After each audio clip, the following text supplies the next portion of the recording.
This is the Life Never Ends podcast, where we put it out there so it lives forever.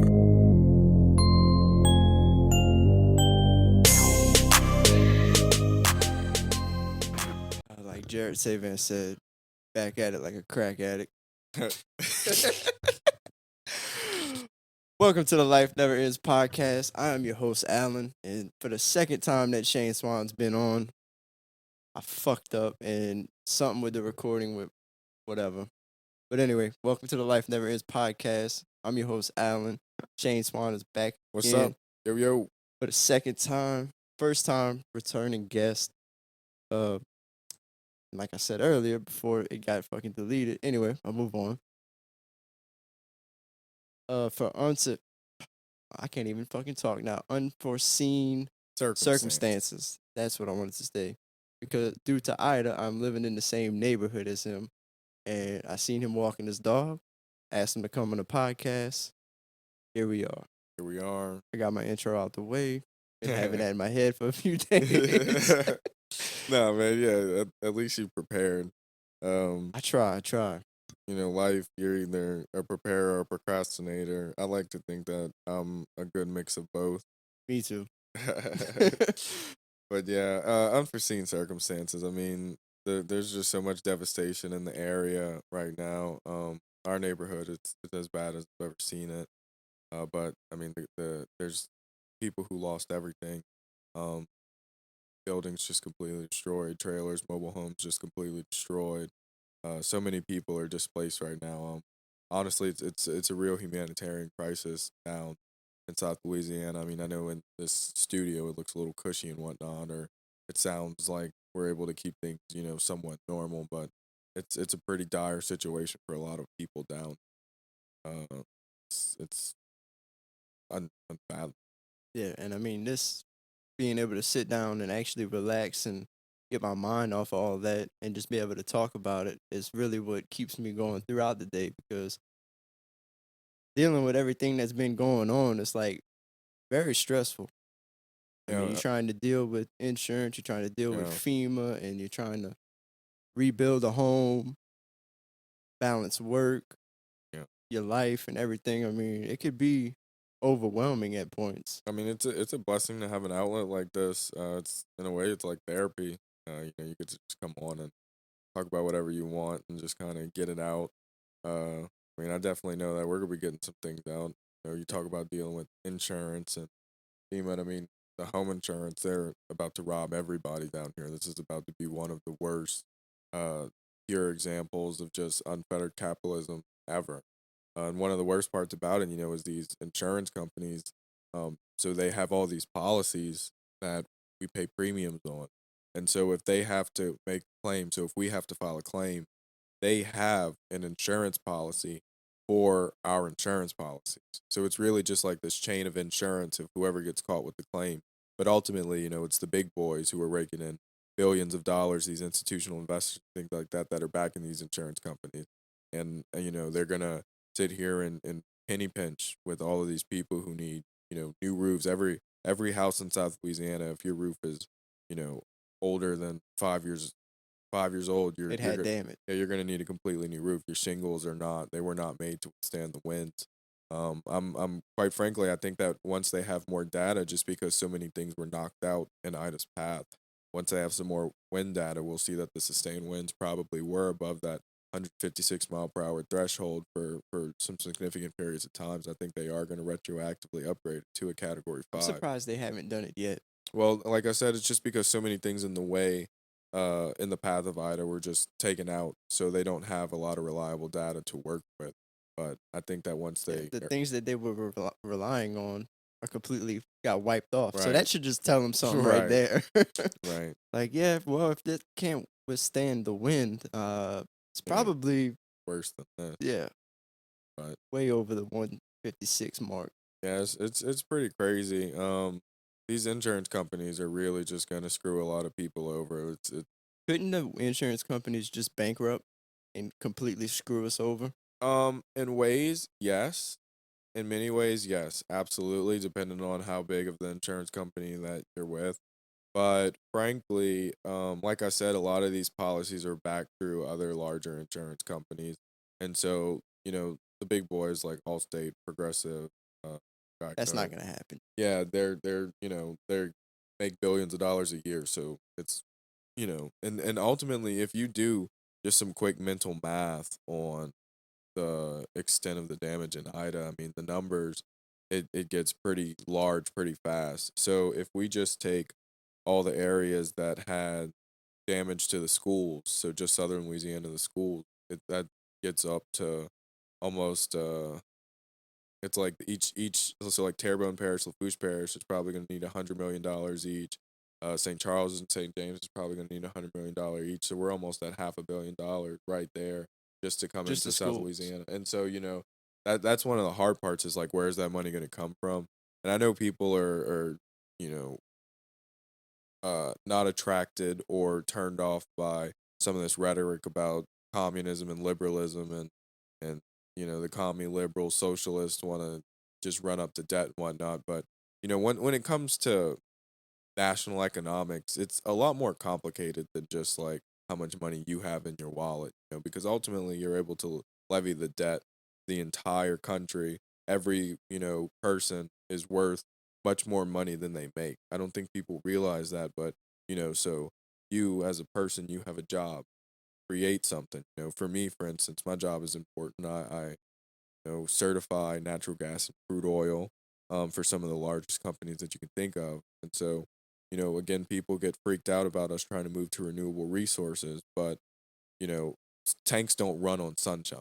And so there's always going to be oil in some capacity for this foreseeable future. All these shingles that we're putting on these houses Right, all these have oil shingles in 'em. that have oil in them. And so even though we need to move towards renewable energy, so if we take, for example, the situation after Ida, everybody was running generator, which was producing an enormous amount of carbon dioxide. It was like leaving cars running, all day, all night. And so essentially that kind of makes the problem worse in the future because these storms are getting so large so quickly from the warming of the Gulf, the warming of the climate. And I mean it's this isn't like liberal propaganda. This it just is what it It's is. a I mean, natural occurring if we thing. if we just look in our area, where the Walmart was on the east side used to be nothing but trees, and now it's a parking lot and there's no trees. So I mean, that's just common sense. If we're doing that in a bunch of places, if you cut down the trees, it's hotter. There's no shade. There's no, trees producing oxygen in the area and just providing coverage and foliage, It things makes like a lot that. of sense that you I break mean, it down like that. it's really quite simple. People kind of get, turned off by all these buzzwords and things like that, but things even very complex things can be quite simple if you just look at it, without all the all the mumbo jumbo inside of it.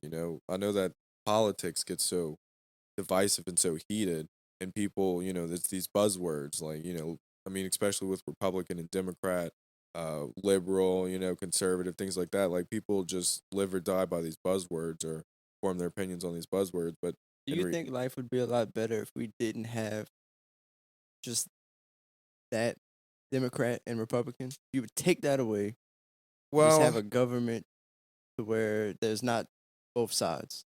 I mean, you do need differing opinions in yes. cases, Well, but I don't think you know that where I'm going with I this? understand. Yes, I understand the question. Essentially, I don't believe that there will ever be a way to stop humans from having strife with each other. It's just unless we lived in some unitarian, society. Don't let's not go there though. Let's save that for a book or Well, something. and But then that we have social media now, so I yeah, mean, it's gonna be even harder for everybody to agree. yeah. It'll never happen It ever. I think personally, I think the best thing there needs to be a much more viable third, fourth, even fifth option. And I know that the two parties would never allow any sort of legislature to go through that would allow other parties to be elected to Congress in a meaningful way. And that is part of the problem. Because right now, especially with like Trump and stuff, it's really like you live or die by the party. And and I mean, so for Trump, he, you know, his his entire business was big New York real estate and big real estate around the country. And with COVID, so that's going down. And so he's running for president right now. I mean, he's not on Fox News saying it or whatever, but if you're paying attention, he's running for president right now. He's holding Yeah, big 'cause he's rallies. moving He's losing money. Yeah, well, that's the thing about it is if he's having these rallies and he's collecting these donations and things like that, he's not losing money because the organization that he's able to like use to infuse that cash and stuff like that, it keeps it all going for him. It Yeah. keeps the roost It's going. basically like a Trump LLC. In a way, yes, absolutely. When you're making those donations and stuff like that, you're funding this very wealthy man's lifestyle and stuff like that. Yeah, actually, next week we're having an Allen party on the other side of town, so y'all just come and just donate whatever y'all want. Right, exactly. I mean, that's pretty much what it is. In all forms of politics, when I ran, I kind of just used my own money for, I mean, multiple reasons. Number one, it was my first time, and so I didn't want to like take money from people Yeah, and and then like mess up. nobody in that framework knows who you were, so it's Right. not like you had no support Yeah, going that into too. it. Yeah, and so I was young, and so I felt like it was a little weird for like this young dude to be going and ask for money. But when you're in politics, you kind of have to like lose a little bit of that humility, because you're gonna be begging for money like most of the time. But the thing about it is if you like believe in the right things and you're trying to get the right things done, I don't necessarily see that as a bad thing because like you need the money. Um, so I mean, it is what it They're is. all asking. But yeah, so back to that original thing, there needs to be some sort of viable multi-party system because if we had that, even the presidency would be a little different because I know it seems like we directly elect a president, but it's not quite like that. And if we had more of a elect electors and they sort of compromise or the House were to decide on and whatnot on who would be the president, then the system of the presidency and there would be a significant there would be a much more significant dynamic of power with the different branches of government because in essence the people don't choose like the president. It seems that way. And with the electors and a lot of the states are making it to where it's faithless electors and things like that that they so popular vote all or nothing and then you combine that with faithless electors which means that they have to vote for whoever won the popular vote in the state. It's getting to the point where it's making it unviable for other parties to even get in the mix because there's no way for them to like even win states. Especially if you're so you have to start with someone who dominated their home state politics, get them to go into a different party if they weren't already using that mechanism. Or it's just in the parties that exist now are really fractured. And I mean the libertarians. I was a libertarian in high school, but then I like learned that economics is a little more complicated. Like no government, you have to have government because government is the arbiter essentially between man and the environment. If that makes any sense, because so like the environment is always going to be against man. And it's hard for man to go against the environment or to like extract things and things like that from the environment. So the government kind of acts as this arbiter between man and man and environment. So man and man in the form of business and things like that. The government is essential. Um, how big is it? That's to be debated. But so it kind of goes back to Yeah, how how much power they have right. is to It be debated. it kind of goes back to how I was getting to where South Louisiana needs money and the Democrats are trying to like spend a bunch of money in the country and people are very against that. And quite frankly, I mean, I'm not one of these people who like want everyone to get everything free. I definitely believe you need to like work or like you have to like benefit society or work in towards doing something in society in some capacity. And that doesn't necessarily have to be like some menial job like Burger King or whatever, but there's something for everyone to do. Definitely. So they want to give money and they would be spending so much money in the infrastructure of America that we would essentially be able to catch up in many regards because we're very far behind in advanced infrastructure like high speed rail and things like that. So we would be able to Yeah, if catch you up. go overseas and look at what other countries have, like just to say Yeah, parts of China and stuff like yeah. that, they invest back into their infrastructure. Well, with their governments are significantly different, and in Europe, the way that politics works is significantly different because it came, there was a much more authoritarian route in Europe, and so the federal government, things like that, always had more power, in those systems. But in our system, it comes as the states having power and the federal government having power, and so it's a battle between like the states and governments, and then it's a battle between the local governments and the states and things like that. So it's kind of like the supremacy power balance system. Um, but so we get back to this money. This would be All like significant. money. I mean, this would be so significant. And the federal debt, quite frankly, and this is going to be radical to some people, but the federal debt really doesn't matter. It's really just a drop in the ocean because you have to think about the capabilities of America, the American people, and the types of technology and innovation that would come out of this country in the next 100, 200, 300 years. Because, I mean, if you look at the track record of how much has come out of our great country and in the past, you'll see that I mean, if you just extrapolate to the future, it's going to be insane. I mean, and so you want to invest in that in all ways possible. Um, and so this money is going to be very significant, especially to try to rebuild a lot of what we lost down here, to make the roads better for faster evacuation, possibly build, I mean, they would have so much money. Louisiana would probably stand to get from all the numbers I looked at. I think it's like 70 to 90 billion, depending on which versions of the bills get passed.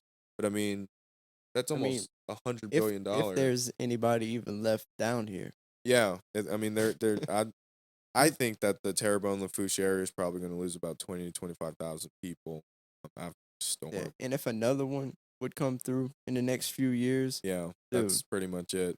I mean, I would say that. I'm already thinking about moving to Thibodeau. Well, yeah. Unfortunately, this has made me contemplate leaving as well. But I mean, this is where I have spent, every day of my life. Right, And I can't imagine a life outside of this because it's just well, Louisiana is a very unique place. I know everybody believes that they live in a unique place, and everybody's special. Every place is special, sure. But there's few unique places in the world, like California, some places in Europe, dirty cities, whatever. But Louisiana is one of the most unique places in the especially world. down south. Yeah, especially south of I-10 because there's just so much culture and flavor in the people. I mean, it's really just the food, if I'm gonna be honest. Food everywhere else is just so bland. They don't put any on in Right, any garden. dude. Like the people that came cook for FEMA that was at Grand I Caillou mean, Middle. let's not drag. No, no, I'm just saying they come down here and cooked for free for us. I appreciate it. I'll go get the food because I mean, literally, it wasn't working. I needed free food at this point, but they ain't have no seasoning in that food, No, man. no. Not a lick. But to be fair, when you're cooking for a lot of people, you cook with a lot of seasoning so that they can just add their seasoning Right. because you don't want to ruin it for people and whatnot. But everywhere that I've gone that is not Louisiana, and even places in Louisiana, the food is just it's terrible. And like I said, it's really onions, garlic. That's all you need. Right. Teresa and whatnot, we'll be looking up recipes, and then they got this recipe. I don't know anything. Pick literally anything. No onions, no garlic. I'm like, all right, they have We no just idea what add that they to have it no though. idea what they're talking about. Just need that in Yeah, everything. like my favorite thing to cook is a pasta bottom.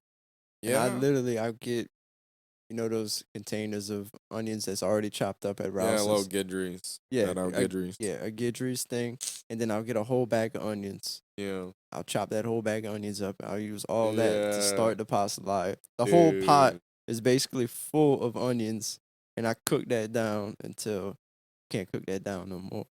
Yeah, I like that. I mean, I'm an onion guy too. I just ate a bunch of onions tonight at White Bowl. Shout out What White is Bowl. white bowl? You White messaging me Bowl. about that? I've never even heard of that. It is a Vietnamese restaurant, so they have like pho. They do various other dishes and things like that. I had some stir fried curry vermicelli. Um, vermicelli is kind of like this egg pool. Uh, I mean, it's honestly, it's probably one of the best restaurants in Homa. Low key.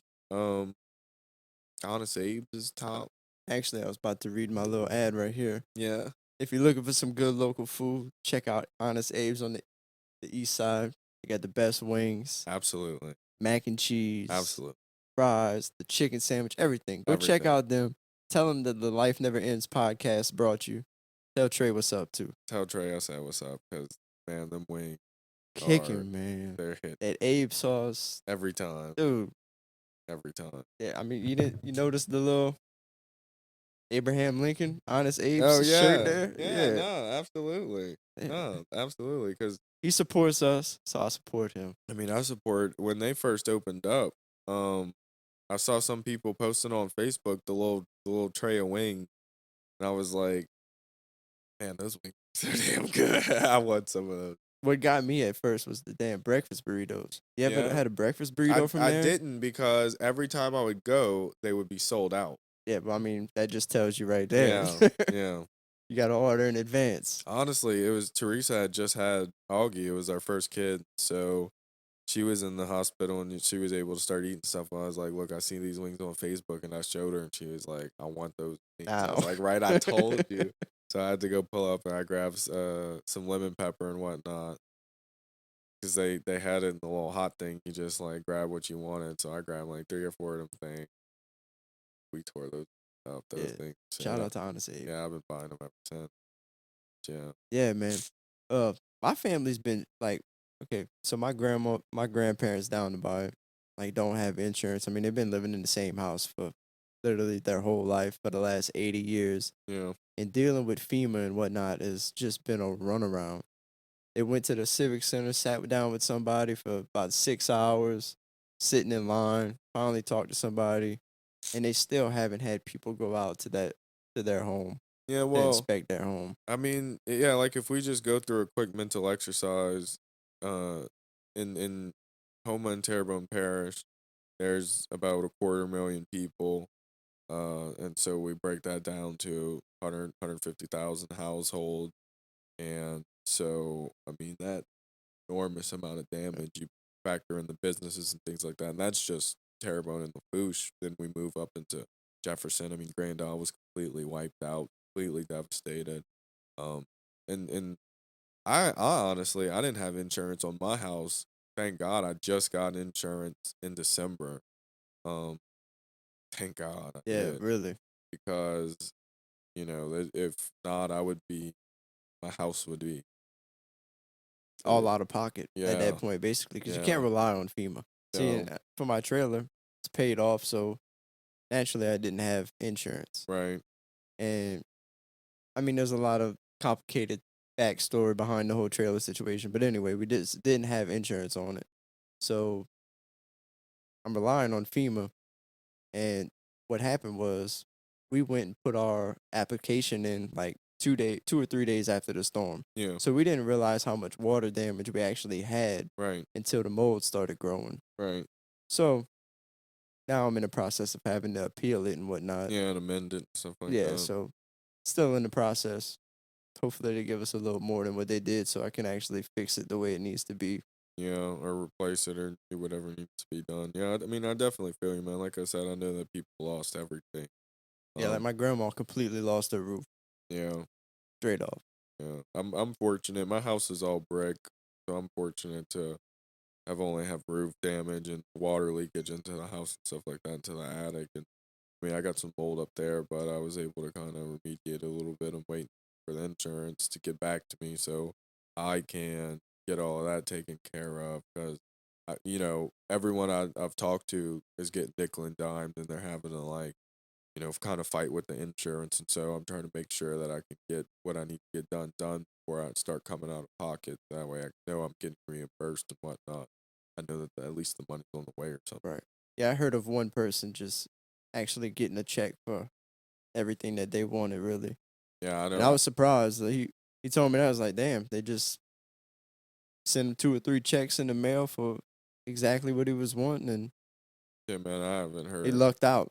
That would be a That's what I told blessing. him. I said, you lucked out, man. Because a lot of people are just fighting with their insurances right now and just not able to get what they want. I mean, and then you got your most people's hurricane deductibles a few grand.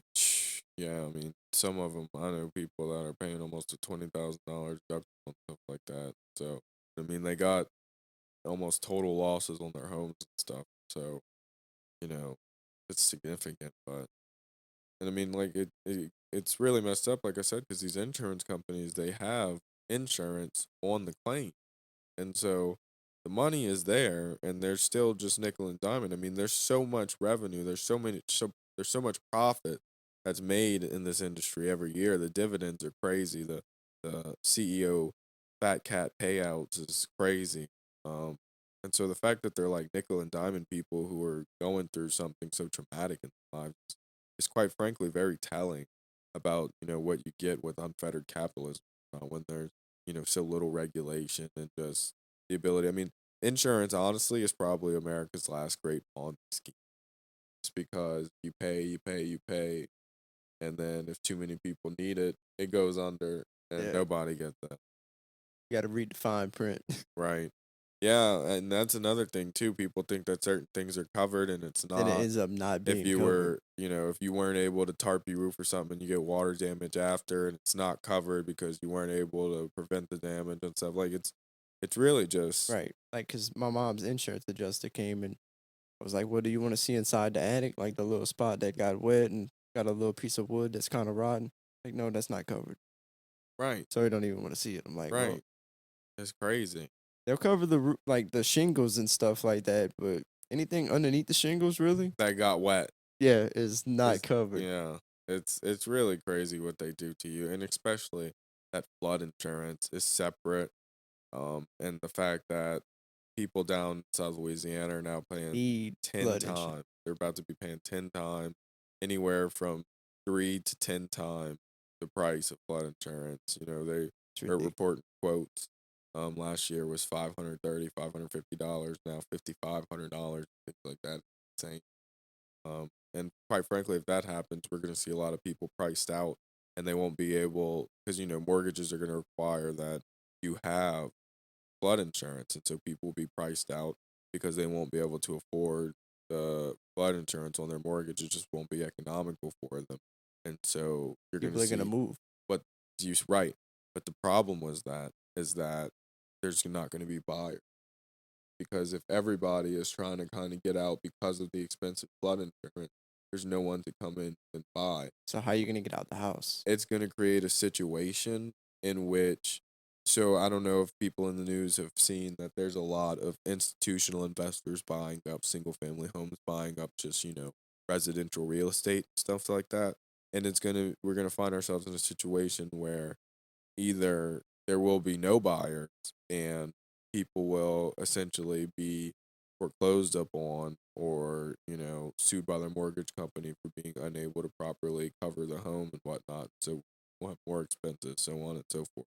And I mean that's going to be a great humanitarian crisis there.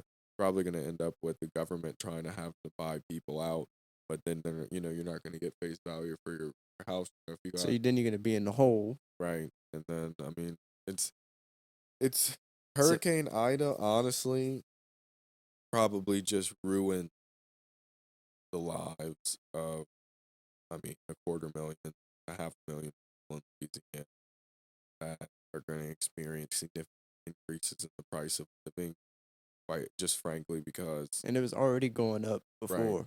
right. And I mean, people are always like, oh, I mean, Joe Biden, thanks, Joe Biden, but like, it's a lot more complicated than that. Yeah. I mean, just right now, you have almost 100 ships off the coast of Los Angeles, California, and the ports that are trying to get in. It's just that we have uh, They're right now. understaffed, right? It yeah, and the whole thing people also blame like the unemployment benefits and things like that, but a lot more complicated. You have a situation in which the market. So you have to remember that before the pandemic, American economy was the best economy that it ever was, and there was not, we were we every job was almost being filled, but at the same time, like it wasn't. It was just kind of this weird thing that was happening in which we were on this straight upward trajectory, and that is not realistic. That it just doesn't work like that, Is and inflated. it doesn't always go up. Things come down. You're familiar with gravity. We all should be. You would Um, think some people ain't all there though. but things come down, and when you lose almost 700,000 people in your country, it creates holes in places, and those holes create ripples, and those ripples have very significant effect in the greater economy, and it just creates a very tough logistical situation from getting things from one place to another.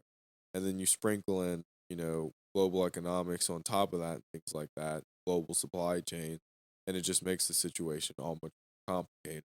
And so that's what we're seeing in the grocery store. It's not like the president can just like push some magic button. I mean, quite frankly, he's trying to push the magic button with this infrastructure package because an upgrade in infrastructure would lower the price of groceries. It would lower the price of damn near everything because so much money would be going into the means of getting it from one place to another that the price of things would naturally go down because more people would be able It's to more compete. cost efficient Right, to be able to ship stuff. right. People would be able to compete in that I market. went to uh the dollar store today. There's nothing in the dollar store. Right. Nothing. Yeah, I mean it's And I mean, you go in every store, you can just tell that stuff's not getting moved like it was before. yeah, I mean, and frankly, there is a lot of money to be made in logistics. That's the next great frontiers, logistics and data, the crypto. But so that's the next frontiers of American life, or not American, but just really global and human life is just mastering that. Um, because the logistics, of getting things across the world is just so it's crazy. And some of these messed up supply chains we have where pears or grapes or avocados or something or whatever will be picked in some country and then sent to another country to be processed and then sent back to that country to be sold, things like that. So we have like some of these redundancies that are happening in the supply chain thing.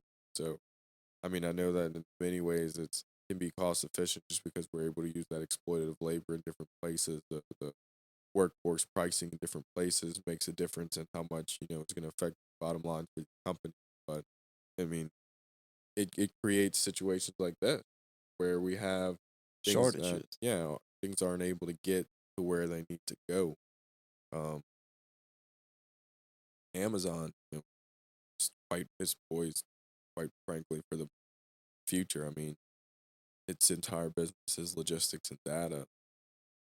So that can't get better than I seen you make a point on Facebook the other day of what they should be doing with the branches.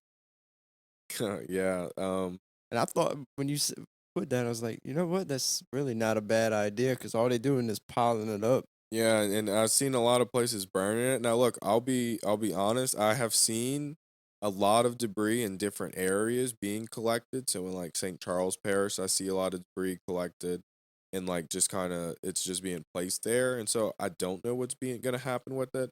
I can only hope that it would be used to fortify barrier islands or even create new marsh area and whatnot. But yeah, so ultimately all the vegetation from the storm and all that debris and whatnot should be collected and used to do restorative projects on for the coast because I mean it's there and these trees and stuff it's great structuring to kind of get things started. Um, I'm sure there's going to be a ton of like ants and bugs and things like that that are going to be going with it. Yeah, but if you put that on the coast out there, I mean, it is what it is. Yeah, You put that to build up these islands to protect our coastline. right. I mean, It's better than and I mean it's free material even if it's ground up and made that's the into thing mulch or about it. It's whatever. free. Yeah, exactly. It's not free. It's actually a great cost because all this destruction, Yeah. is gonna pay its toll. But if we try to And then you're use some paying of the it, people to move it and this and that. So yeah, and so that's part of the problem. I can see why logistically they may not be doing it. But if you have, especially right now, you're paying all these people to move it anyway, you might as well store it on some sort of parish property, and that way you can use it for when later. And I'm sure if two or three parishes start doing this, the state would definitely make some money available because it's a project for the state essentially. I know that the state would start to get involved, coordinate and whatnot. So I don't know how rigorous if there is a program like that. But then we could even incorporate, because a lot of people, collect their grass clippings in a bag and whatnot. There could be a place in the air, where you can just go and drop your clipping. Uh, It's as simple as recycling. yeah, and if we could do a more concerted effort, of course everybody's not going to do it, but if there's some availability for some people to do it, it would, it's just gonna, there's no harm. There's no harm in doing it, No. and if we can figure out some sort of way to be able to match the amount of resources that are coming into it with what people are able to supply, I'm sure that people would do it. Especially, if it's if that exists, then that means that there's the ability for some sort of private entity to form to contract with the government just to like pick those clippings up. And so now the private entity be like, look, okay, well, we're gonna do it on Sunday or whatever. So do you have your clippings by the road for Sunday? They'll come get picked up, and they'll fucking do what they got to do and whatnot. Then Could you just imagine if the whole world would recycle? I mean, I could, but that'd be some Uh, sort of commie y- liberal. I mean, I just feel like it would make the world a better place, right? If everybody would recycle everything and just reuse the resources that we already have available. Yeah, I mean, absolutely, absolutely. We live a very wasteful lifestyle. Oh no, that look at the trash we that gets picked up every week, twice a week. The trash passes. I'll tell you what, there is nothing like losing all access to all civilized resources that will make you realize just how much you were wasting. Because after the storm, we were living with the bare minimum. Uh, we had to collect rainwater and collect water from other places to be able to flush the toilet. We had to use bottled water to cook, to wash our hands. Anything that needed to be washed, dishes wise, whatnot, had to be used bottled water because there was Literally, no running water. having that pool was the best thing. Yeah, yeah. You should have came steal some water. Well, I did from other neighbors, because there's no cameras and whatnot. I mean, you gotta do what you gotta do to survive. I think Right. they wouldn't have cared. They evacuated anyway, so I think they wouldn't have cared. I went. Their roof was tarped and something was flapping up, so I went and fixed it for them. So that's kind of payback, I guess, for There you go. hitting their pool water. But yeah, it Whenever is they what it is. whenever they first cut the water back on, I guess they had a main line broken on Yeah, the other street. They a- had people outside with buckets yeah. getting water from the fire hydrant. Actually, I You were one of those people? well, no, I kind of helped get the water going. One of my neighbors, I don't know if he works with Waterworks or whatever, but he was out there with the crew using his little bobcat to kind of like move stuff around and get the dirt kind of there was a hole, so an oak tree fell. So there was a hole about 12 feet deep, honestly, because there was a dude in it like 6 feet, and he was like really far down into the hole. And so the hole was full of water too, because the main line was broke. And so it's like a 8 or 9 inch, I think it's an 8 inch pipe that brings the water. That particular pipe brings water into the neighborhood, and so they were trying to patch it to get the water on. And so the thing was full of water, and they didn't have any gas for the pump. So I went to ride and grabbed some gas from the house and whatnot. Grabbed them a case of water because I mean I didn't see no water on their truck either. They got the dude in the freaking hole. So they got the hole pumped out, and he was able to get it patched, and so they got the water on, and it was just patched for the night. They came the next day, and I think they fixed it the next day. But I mean, God, that shower, that hot shower was life changing. Amazing. Because I mean, It it was cool to see everybody come together though. I yeah, mean, everybody that needed help was for the most part getting help from their yeah. neighbors. I mean, I was out there tarping roofs, for my in-laws, for my neighbors, for their neighbors, doing what I got to do. Helping older neighbors around the neighborhood get flush water and stuff like that because it's a little harder for them to go collect water from a ditch. Right. I mean, I'm sure it was Even hard to for. pour it. Yeah, even support. I was trying to, some of them was like, "Look, you want to make sure that you want me to divvy it up in some buckets?" They're like, "Oh no, I got it, I got it." I'm like, All right, man. It's a 5 gallon Yeah, I kit. wouldn't What want I to just go. filled up. Wouldn't want to go flush that shit anyway. But No, but I you mean, got to do what you got to you do. gotta do what you gotta do. There's a lot of people out there that was just surviving. You know, um, it Yeah, was man. a very dire situation for a few days. You know, I just got internet back. I got it back this morning. Yeah, I got it back yesterday. Unfortunately, I will be switching to AT&T though. Sorry, Charter, because AT&T hooks the little generators up to their boxes if there's an extended outage. So if you had AT&T, you had internet pretty much a week after the storm. Yeah, So we had charter too, and that was just a mess, man. I mean, look, really, it comes down to one of the major problems with why the storm and the effects after the storm is so bad is because we let these companies just rob us and treat us individually as customers, just like trash. And then they come back and they don't invest in the infrastructure.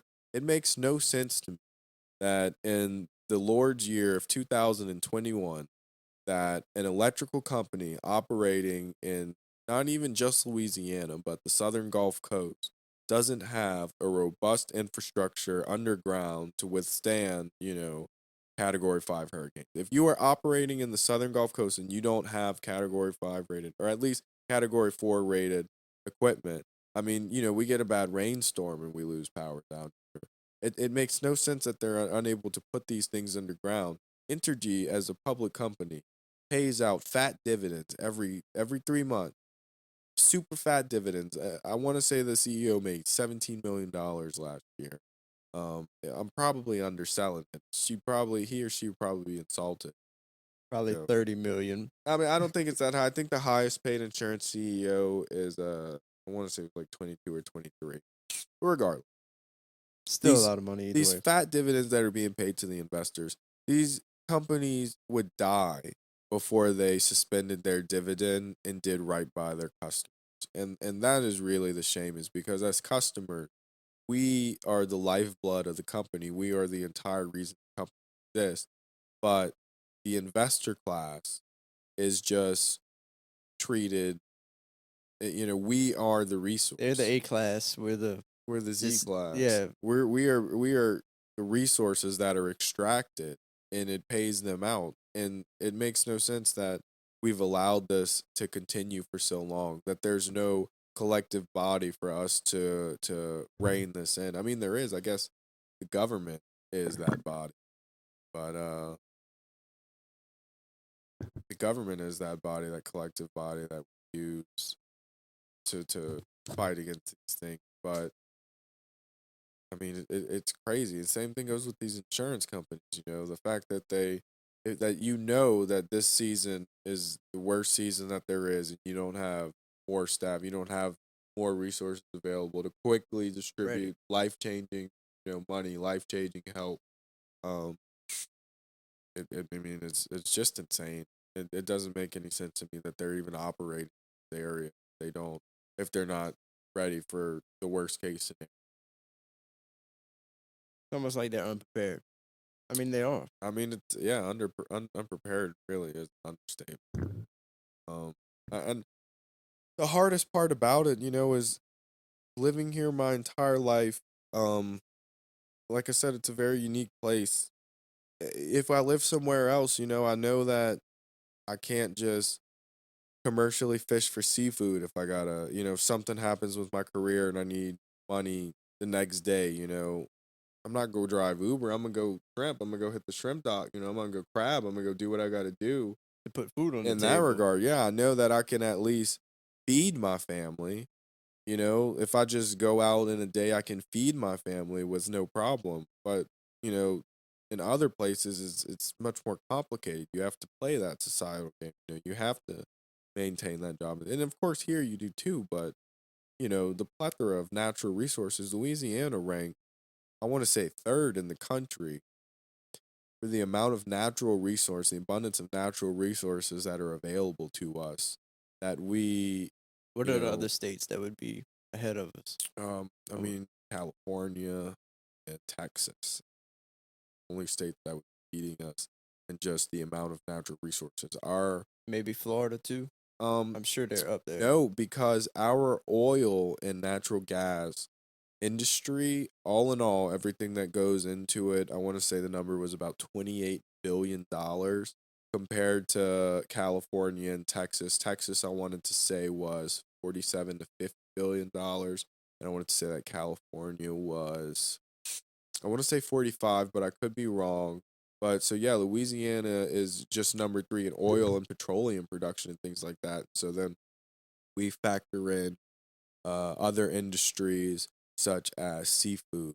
I mean, so back to oil and whatnot. So gasoline, we supply gasoline for a third of the country.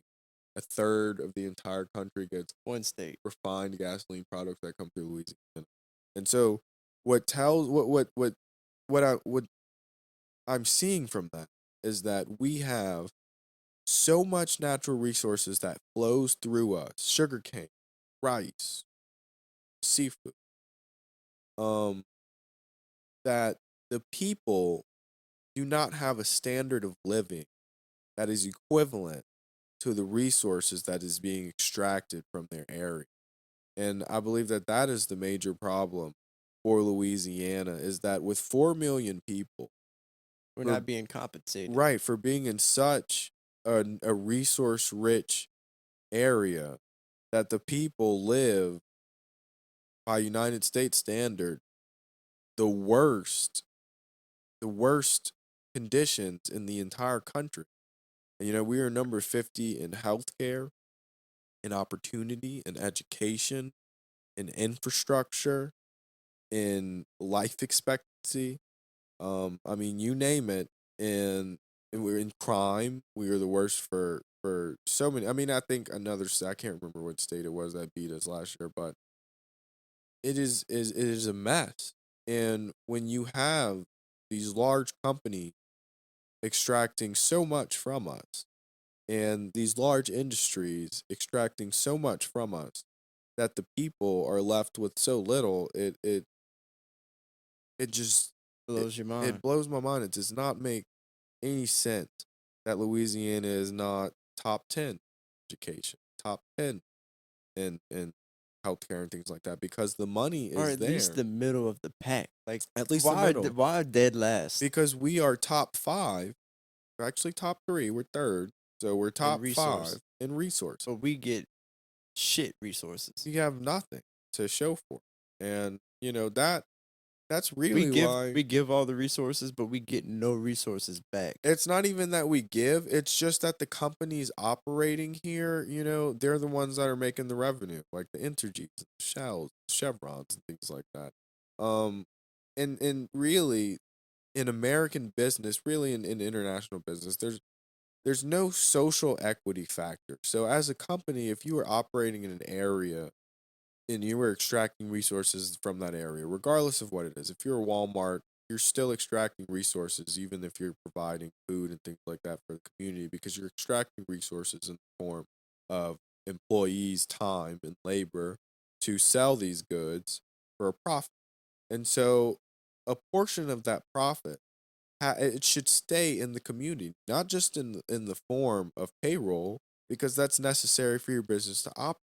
But if you're going to make a profit in the community, Should be then at reinvested. least 10, I would even go as far to say as 25% of that money needs to stay in that community. They need to take that money out and put it back into the community, whether that be Infrastructure. infrastructure. You fix the infrastructure in the community that you are driving trucks into and things like that, whether that be directly investing into school, directly investing into after work technical vocational education, whatever it is. The money is there because the corporations are there and the resources are there. It's not like we could just, tell these companies that they have to do this and they would just leave, because then new companies would form and make money off the resources because the resources are there. And so there's money to be made. And so that tells me that there will always be a player to make that money, regardless of how much money is being made. It's just like whenever someone that's inefficient has been in a company and they're fired, and let's say they were making $200,000 an hour, and you promote the person that's under them. That person was only making $120,000 an hour. And now you're paying that person $150 to $180,000 an hour. Well, you just saved $20,000 and you're probably going to have increased efficiency from that position, you know? You know what that tells me? Greed. I mean, They're greedy. yeah, yeah.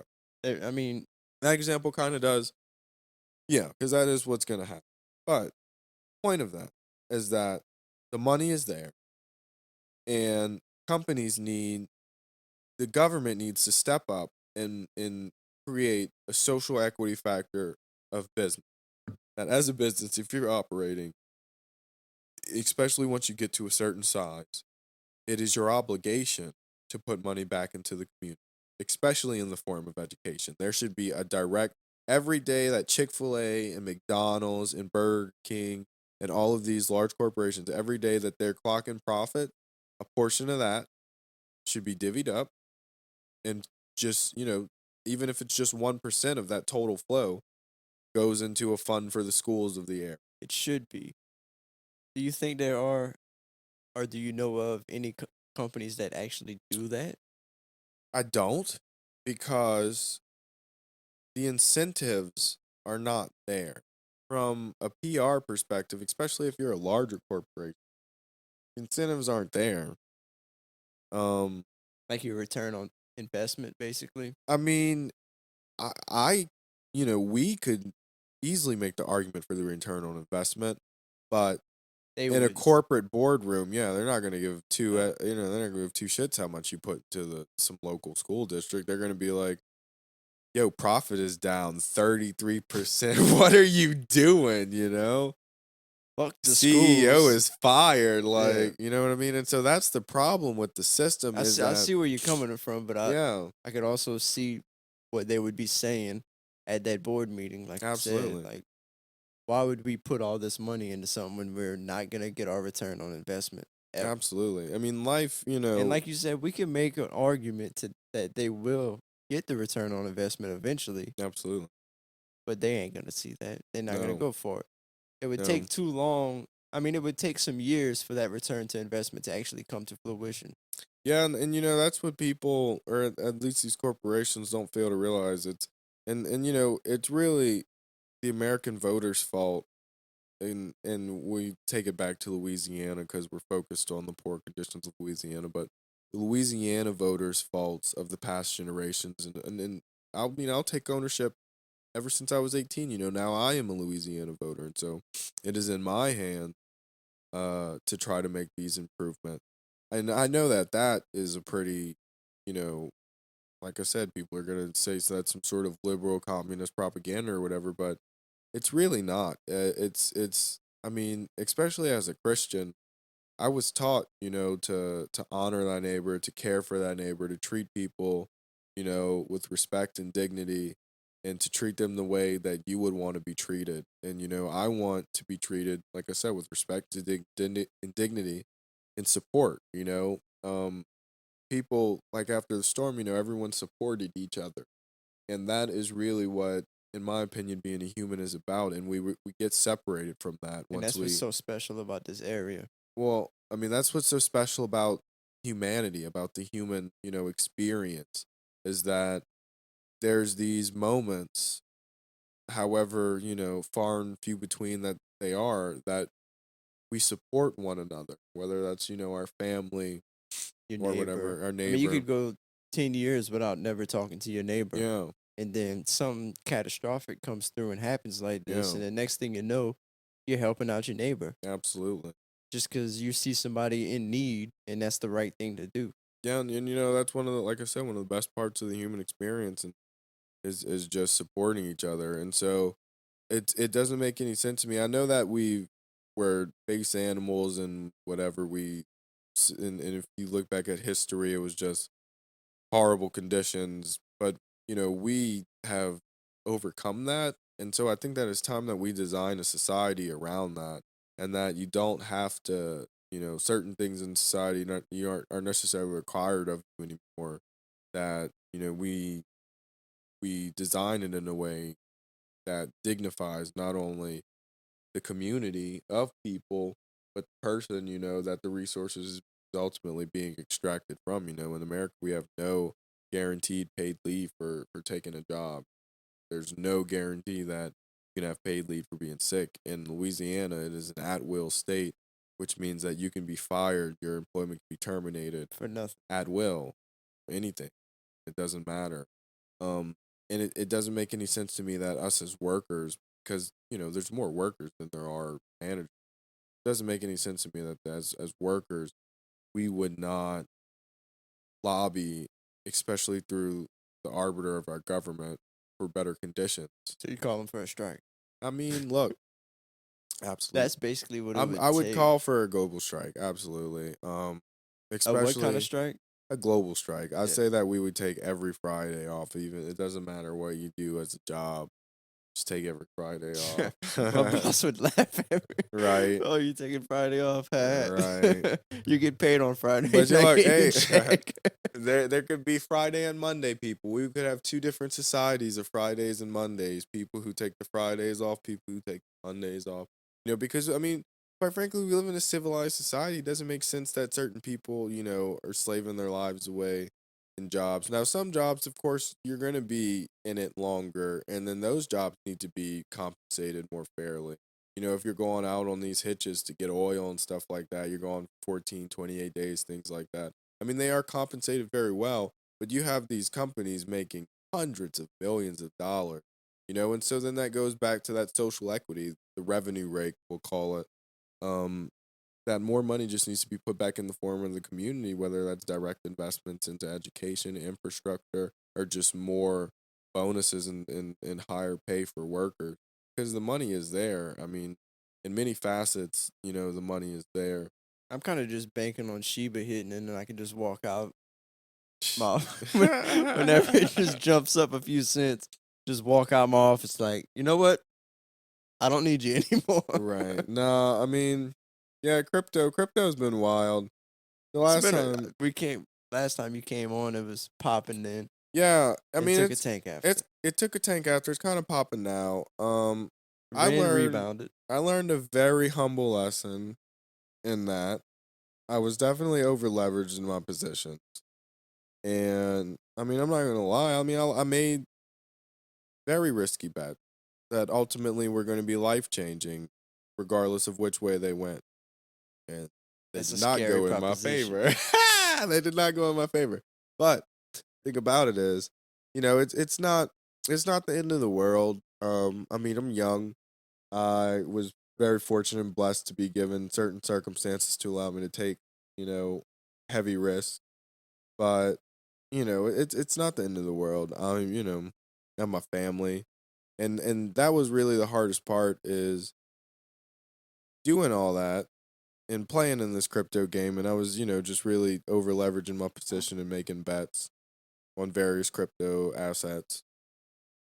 Uh, it is very sobering, when you lose money because it's like this, we'll say, lifestyle. This lifestyle that was available to you, and especially because the crypto profits are so quick. And so you could be up 1 second and you didn't sell.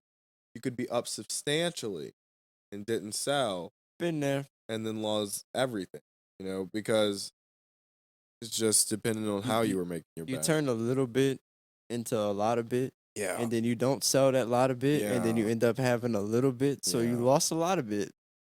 You look at it that way. Yeah. And with leverage, you get liquidated, so you can lose Yeah, everything. that's why I don't mess around with that margin and Well, leverage and I did. yeah. But I mean, it's cool I've because dabbled with it and got scared and just like completely sold out my it positions, is and like it is like crack. I'm not even gonna lie. It's like crack. that's how sports betting has been for Yes, me lately since we got yeah. that back. Sports betting is like crack. Gambling is like crack. But can you blame a crackhead if you put the crack in front of him? You know what I mean? It is what it is. It's a humbling experience. I'm young. I'm able to take certain risks, and my life isn't going to be ruined. But I have to learn, and I have to be more responsible in the future. I mean, I'm only 25, so I still do have some more formative years ahead of me, 5 more years at least, try to get it together. But, so I am gonna try. I'm always gonna be creative. I'm always gonna like take these risks until I can't anymore. Whenever in my head I tell myself that that's gonna be.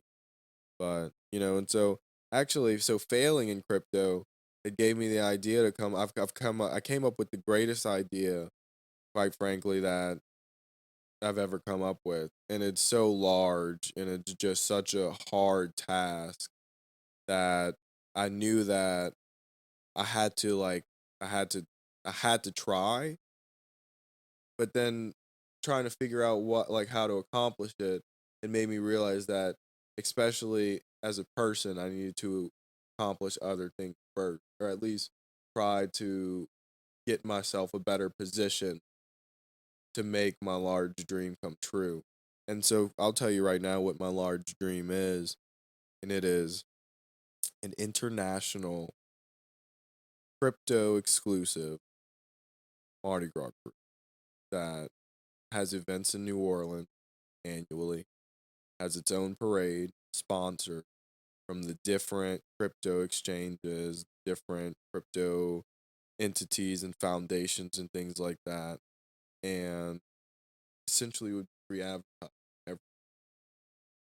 Um, it would be insane, and some of the I mean, Mardi largest. Gras is insane by itself. It You start is, it throwing is. that. And so you throw in exclusive club that will allow some of the most elite people in society to mix with regular, and that is hands down one of the best things I've ever thought of. I would be able to bring an additional 2 to 5 million people into Louisiana every year for Mardi Gras just on that. I mean, it's almost like a work fest. In a way, it is. If you think about it, it would be a conference like that. And I'm talking.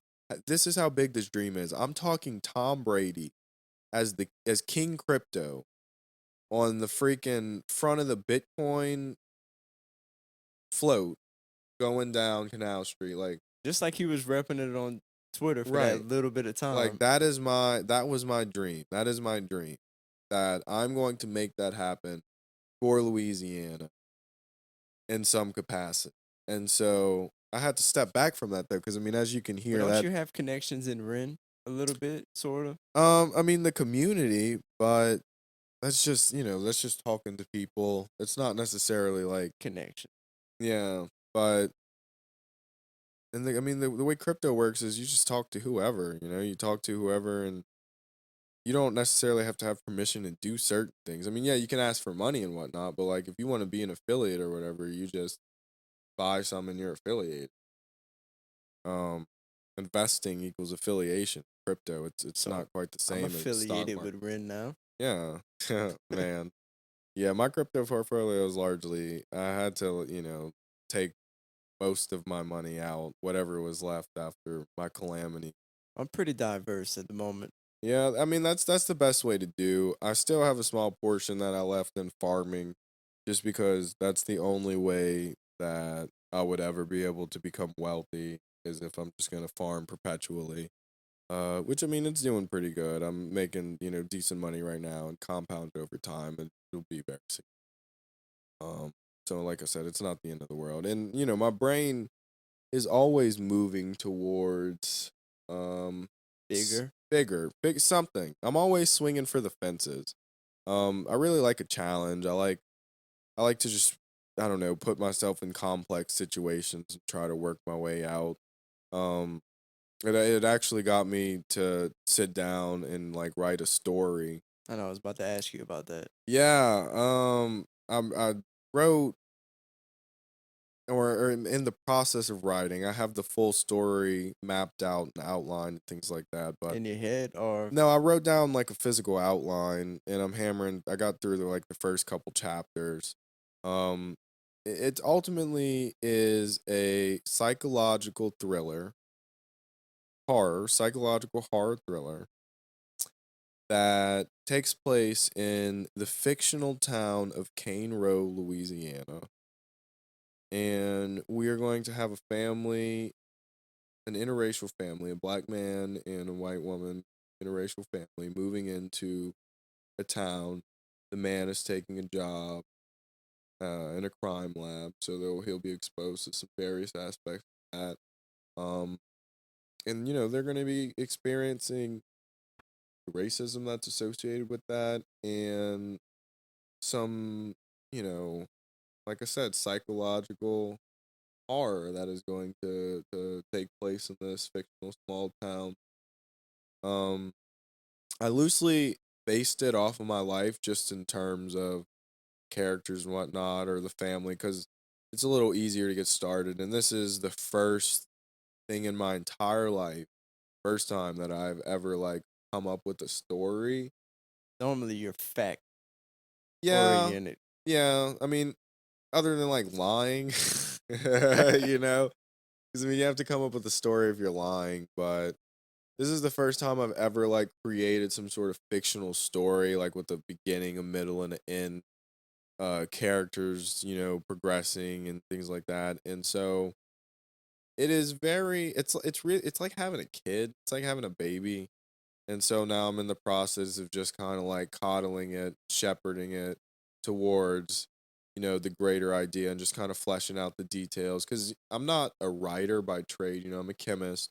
And so I did take like AP English in high school. And so I was a little more exposed to literature than some people would have regularly been. Uh, but all of my training in writing, especially in college, a technical, fact based, More towards your job, yeah, not an analytical writing style. So it's a little hard for me to kind of be creative and whatnot, but I mean, I'm a detail oriented person, and so I think that it allows me to be kind of like perceptive in the scene about what's occurring, and anything to keep your mind going and focused on something is good for you yeah, at the end of the day. ultimately that's what it is. Like the podcast, it's just a form of art, to express myself, and I am a black artist. I mean, we've made music now. I've been making music for 10 years now in some capacity. Started with rapping, and now we largely DJ and produce and whatnot. I mean, it's crazy now because I'm 25 to think back, but I mean, just from writing music over that, I mean, it started with poetry when I was in like the seventh grade. I know that sounds a little tender, a little soft, but I mean, it started with That's normally poetry. where it starts at. Yeah, and then I moved on to trying to write music, and then now and then I kind of like taught myself how to compose music in a way. And so I mean, I like the Like challenge. like whenever I come, like we was talking about earlier, how just don't have the time for music right now and whatnot. Whenever I come back into it, I kind of want to be able to make it into more like a poetry type style and Yeah, stuff like that. Because now, whenever I make music, it's kind of I put on a beat and whatever comes out, yeah, which is the most natural way to do it. yeah, But I'd like to be able to actually write it and like make a full song, progress throughout it, right, have some type of build up and stuff. It's right. kind No, of I why I wish I understand. knew how to make beats and whatnot, so I could You could, mold it all together. right. Um, wow, it's not hard, and I know life is crazy right now and fast right now, but you if you take time, you can, and you're still young. We're the same age, so I'm hopeful. I still believe that I'm in a phase of my life that, I could largely do anything. Of course, some things are a little bit out of the scope. I've accepted that. Can't go to the NBA, I but can't, yeah, I can't be an NBA, can't do NFL, so I can't be a professional athlete. That's fine. get bet on it though. I can't be a NASCAR driver, drive Formula One. I've accepted that. Um, it's unlikely that I'll be an astronaut, but we didn't necessarily check that one off yet. Not past that Not point. past that point. President still wide open. So until we start ticking away some years and I didn't like accomplish anything, then we'll see when we got to close that door. But I mean, the world's wide open. So if you put time into anything, you know, I largely feel that anybody can do anything that they want to Right. do. Um, I mean, I started a podcast. I didn't think I'd be on the 30. first episode Yeah. right now. I mean, here we are, time just keeps moving forward Just gotta and keep putting effort into it, yeah. and And things just before you know start it, blocks start falling yeah, into place, and before you know it, you'll be like, yeah, I've been doing this 10 years. And you're like, what? yeah. you know? I've talked to this person. Yeah, I've done this, that's what it evolves into. I but I've mean, always told myself whenever I did start podcasting, it was like, okay, well, I started music, and then music brought me into podcasting yeah, because I had mics and whatnot. yeah. So, what is podcasting gonna eventually bring me into? I mean, that's a That's good kind of how I question. look at it. Like, okay, well, I'm gonna evolve at some point. Yeah. I Uh, don't think that podcasting is the end for me. So what am I gonna learn throughout this podcasting journey that's gonna take me into that next step of life? well, I mean, just from my analysis, I would say that you were getting skills in production, confidence in being able to create content, put it out there in front of people. Um, you have various people coming on, and so if any of those people go anywhere in life, it gives immediately your podcast has prestige and things like that. And so like I said, you just keep chugging away, and Just see before what you know it, you'll happens. never, yeah, you'll. So go somewhere, Shane, so my shit can blow up. Fuck, man. Man, I'm trying, man. I'm trying. Hopefully, I mean, I think this movie, the story that I'm writing, that I'm gonna try to, so once I write the book out, because I'm going through the first draft right now, then I'll distill it into like a screenplay, and hopefully, because I mean, I know some Netflix people and in the music business. when like Netflix and Mhm. Amazon and Apple, everybody, it's there's so much money right now in the production of content. It's really like the golden age to kind of be a writer. Yeah. And like it doesn't even have to be like amazing from my perspective. That they're just so hungry for content that if you can just get the content in front of the right person, you can, make Turn it into decent money. something. Yeah, and You so watch Squid Games? I did not watch it yet. I did see various scenes and I get the gist of the show. And I'm gonna watch it. Though man, everybody gets so upset with me because they're like, "Oh, watch this, it's great." But like the way that I consume things, it's like if I know that something is really good, then I will save that until I have nothing to watch. You know what I mean? Because like you run out of stuff and then you're like, "What should I watch?" Yeah. But then I just have this list of things that like I know are good because people told me how good they Well, then after that, watch Clickbait. I don't know if you were. watch I Clickbait. didn't, but Add that to the list too. right. So We're like for we're gonna instance, probably gonna review that one on the podcast tomorrow. We have all another right, podcast tomorrow, so we're gonna review Clickbait. So don't clickbait. if you don't want to have a spoiler, don't listen to the show tomorrow. I might watch it because I'm getting to the end. I started watching 30 Rock. I really like 30 Rock. It's kind of like The Office. I like the pace of it. I like the writing See, I style. couldn't watch The Office. Yeah, It I didn't mean, catch me at the first. it If I watch takes the episode and I make it through the whole full episode, and I'm like, nah, it takes a few episodes. I'm not gonna lie. If the first one didn't get you, it takes like two or three. That's how I was with 30 Rock. I watched like the first episode year or two ago, and I was like, I fucking hate this show. But then the hurricane hit, and I was like on my last bit of internet, and I realized I didn't download enough stuff on Netflix, and I was like trying to scramble, and I was like, started 30 downloading Rock, random shit. whatever.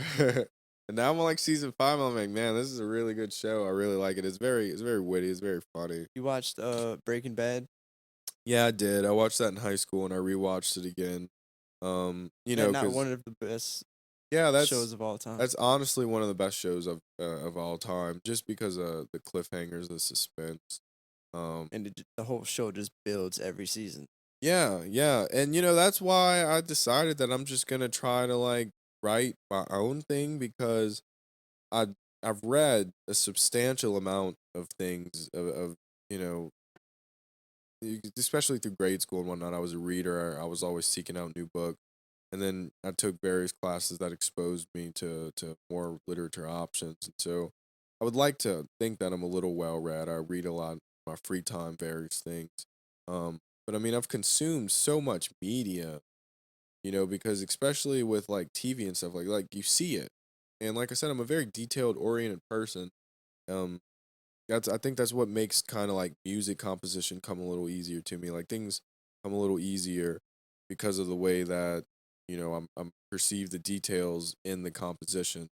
I mean, life is just one big composition. So that's why I wanted to just try to write my own thing because I've watched so much stuff, I've read so many things. I know what it takes to kind of like make a story compelling. You just gotta start. You do just have to start.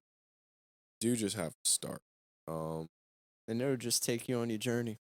I yeah. mean, Yeah, you'll start just writing on that paper, yeah. stuff will just start flowing out. Yeah, so like I came up with this story, and just really quickly, the just the pacing of it, it's it's nonstop, so we have a brief description of a family. They're in the SUV. They're arguing, because it's revealed that the mom did not want to move. She had built her own business, and they're married, and so he ends up making the decision behind her back for money because the pay was going to be better than what he was making, and he was dealing with some things in the police force there, and so they're arguing about it, and then they're pulled over, and it's immediately police altercation where the black man's going to end up in a very precarious position. And so all of that strife that was between them, is erased because now she's like, what is happening? She's on his side Right, of now. course, of course. And so, I mean, it's a compelling story already. And the situation just Right from the continually jump. devolves and devolves and just gets worse for them. Um, it really just takes such a psychological toll on her. And, the father's name's Lincoln. I didn't settle on the last, and I'm thinking Charles, Charles. Uh, he's ultimately going to be dealing with the racism, and it's just going to Charles be is my middle name, so I'd go with that. yeah. Yeah. All right, we might roll with it then. Markel's my middle. Yeah. We're bringing a new segment to the Life Never Ends podcast, and it's gonna be like a song or a movie or something like that a week. Yeah. Whatever anybody wants to bring up. Yeah. So I don't know if you have a song or a movie that you would recommend to everybody off the top of your head Well, right now. of course I have songs to recommend. We make music, and so I guess this week I would like to advertise Americana. You can go ahead and check us out on Spotify, Apple Music, whatever your preferred listening platform is. And my preferred song I would say right now is it's called The Thrill. We dropped it I want to say in 2019, summer of 2019. And I haven't listened to the song in a while, but from our streams, we've been getting a lot of traction in Russia and the Ukraine with that song. Especially in Apple Music, we got like 40 or 50 Shazams in the last couple days, which is, that's I mean, Significant. yeah, that's significant for just, a quick bump like that. Um, and so I was like, man, what are they, you know, Why? you're right. And so I played the song. I was like, damn, this song is very heavy. I completely understand and it all makes sense. And so that is the song that I'll I advertise mean for y'all that this week. music that y'all make is like house party music. Yeah, it is, and it's Get up wanting to dance to it type deal. we're definitely getting better with time. The first couple of songs we put out were not as good, just because we were figuring out the production and the composition and things like that. But I mean, Alex has improved substantially. He is, he's the force. He's the person who does all the hard tweaks and things like that in the production. I get it significantly easier. It's harder now that we don't live together because before, either I would hear him making music or we would have like dedicated time or I would just be like, "Hey, you want to go, work on music?" And so I would just walk in and I'm on the screen and I'm just helping to arrange the composition. Like, let's put this here, let's fade this in here, so on and so forth. So now that we don't live together, I don't get to be as involved in those processes. And that part is very, depressing for me because I do enjoy music. And, he hasn't been working on music as much because, we're in the Life. stride of life. Yeah. So, but as an artist, you just want to create whatever it is. It Right. doesn't matter. You just want to create. And so for me, that's music. Um, Now it's writing. Um, I mean, it's And always it's kind of gonna been evolve writing from in a there. way. Yeah, It's gonna yeah, evolve from there. yeah. Yeah, if I had to recommend something for the week, it would be Phil V, former guest of the podcast. He just released his first album called Fallen Angels. Okay, I'd go check it out if I okay. was you, Shane. Phil V. Phil V. Had him on the podcast. God, Really lyrically, he's a lyrical genius, really. that's what I So like to hear. yeah, I mean it's some deep shit, Yeah. talking about some good stuff. So All check that right. out. Well, I'm gonna have to wrap it up though. I gotta get Yeah, home. gonna let it ride out with some B fuck. That's not it. Where is it at? It was one fateful All right. night down St. Andrew Street. I walk away to take a piss, but forgot to extract my meat. Casually strolled back, tried to reclaim my seat till everybody screaming. He got pissed down to his feet. I be getting All right, woke up Philly like my V, liver huh? don't Phil No, matter. this V. not Phil V. Oh, This is okay. B fuck. Oh, okay. Brandon Knockin. Brandon Knock. Next time I hope I I shit mean, myself. hey, there Number goes, two, man. just keep my concerns on and drop a They deuce. get the views. For my It pants gets and it's let it provocative. fucking It gets the Up on the people long going. table, then boy, I'ma fucking shoot. I be getting fucked up like my liver don't matter till I get two shots and lose control of my bladder. I step up to the pong table and them boys wanna scatter cause they know B fucker recess pissy draws don't matter. Now we might do that after all this. I learned my Oh lesson, my but I'm right gosh. back on my bullshit and I ain't stressing. Just pull my diaper up and strap on my Smith and Wesson to get ready for St. Andrew Streets next session. Next session. All right, people. Appreciate y'all listening. Shane, thanks for coming on again. Yeah, man. Thanks for having me. Anytime. I appreciate it. No problem. Peace out, peeps.